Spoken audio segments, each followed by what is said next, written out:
Hello hi, ഞാൻ നിങ്ങളുടെ സ്വന്തം രജനി. ഞാൻ ഇന്ന് കാണിക്കാൻ പോകുന്നത് കണവ മീൻ അഥവാ കൂന്തളെന്ന് പറയും. ആ മീനിനെ പറ്റിയിട്ടാണ്.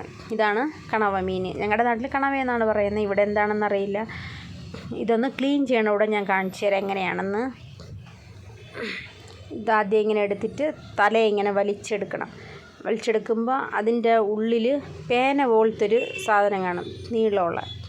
പണ്ടത്തെ ആൾക്കാർ പറയും പേനയും മഷിയൊക്കെ ഉള്ള ഒരു മീൻ ഏതാന്ന് കേട്ടാൽ ഇത് കണവ മീൻ എന്നാണ് പറയുന്നത്. ശത്രുക്കളിൽ നിന്ന് രക്ഷപ്പെടാൻ വേണ്ടിയിട്ട് അതിങ്ങനെ ഉപയോഗിച്ചിരിക്കുന്നത്. ഇവിടെ തലയിൽ ഇവിടെ ഒരു സൈഡിൽ മഷി പോലത്തെ കറുത്ത കളറിൽ കാണാം. അതിന് നമ്മൾ എടുത്ത് കളയണം. അത് കളറാണത്. ഇത് എന്തെങ്കിലും ജീവികൾ വരുമ്പോൾ ഈ മഷി കലക്കി വിടും.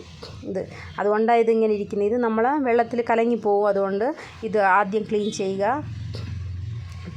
ഇതിൻ്റെ ഈ സ്കിന്നിൽ ഒരു ചിലവരത് ഇങ്ങനെ കട്ട് ചെയ്യും. ഈ ഒരു പാട പോലത്തെ സാധനം കാണും.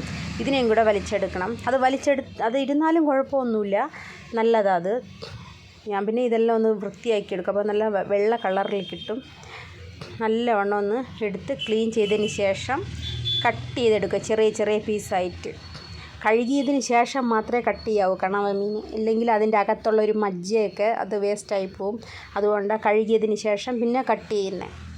ഇതിങ്ങനെ നല്ല റൗണ്ട് പീസായിട്ട് കട്ട് ചെയ്ത് കുഞ്ഞായിട്ട് ഇട്ടാൽ നല്ല വേഗം വെന്ത് കിട്ടും. അതുകൊണ്ടാണ് ഇത് കുറച്ച് ഹാർഡാണ് ഇതിൻ്റെ പീസ്, അതുകൊണ്ടാണ്.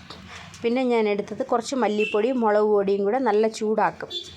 ഒരു ഫ്രൈ പാനിലെടുത്തിട്ട് നല്ലവണ്ണം ഒന്ന് മെറൂൺ കളറാവുന്നവരെ ഒന്ന് നല്ല ചൂടാക്കി എടുക്കുക.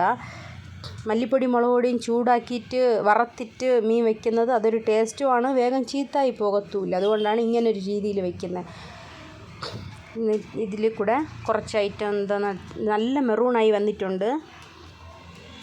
ഈ ഒരു പാകത്തിന് എടുക്കണം. എന്നിട്ട് ഗ്യാസ് ഓഫ് ചെയ്തിട്ട് പിന്നെയും കുറച്ച് നേരം സ്പൂണിട്ട് ഇളക്കണം, അല്ലെങ്കിൽ അത് കരിഞ്ഞു പോവും. പിന്നെ കുറച്ച് കറിവേപ്പില, കുറച്ച് തേങ്ങ എടുത്തിട്ടുണ്ട്, ഉള്ളി എടുത്തിട്ടുണ്ട്, കുറച്ച് പുളി. ഇത്രയുമാണ് ഇതിന് വേണ്ടത്. ഇതിപ്പോൾ ഒന്ന് മിക്സിയിലിട്ടൊന്ന് എല്ലാം കൂടെ ഒന്ന് അരച്ചെടുക്കാം. ഞാൻ കുറച്ച് എരിവ് കൂടാൻ വേണ്ടിയിട്ട് കുറച്ച് മുളക് പൊടി കൂടി ചേർക്കുന്നുണ്ട് എക്സ്ട്രാ. വറുത്ത മുളകിന് അത്ര ഒരു എരിവ് കുറവാണ്, അതുകൊണ്ടാണ് ഞാൻ ഇതുകൂടെ ചേർത്തത്. ഇനി എല്ലാം കൂടെ ഇട്ടൊന്ന് അരച്ചെടുക്കാം നമുക്ക്. കണവ മീൻ തീരെ മഷി പോലെ അരയ്ക്കണമെന്നില്ല, കുറച്ചൊരു പരുവത്തിൽ, ഒരു തരിതരിപ്പ് പരുവത്തിൽ അരച്ചെടുത്താൽ മതി.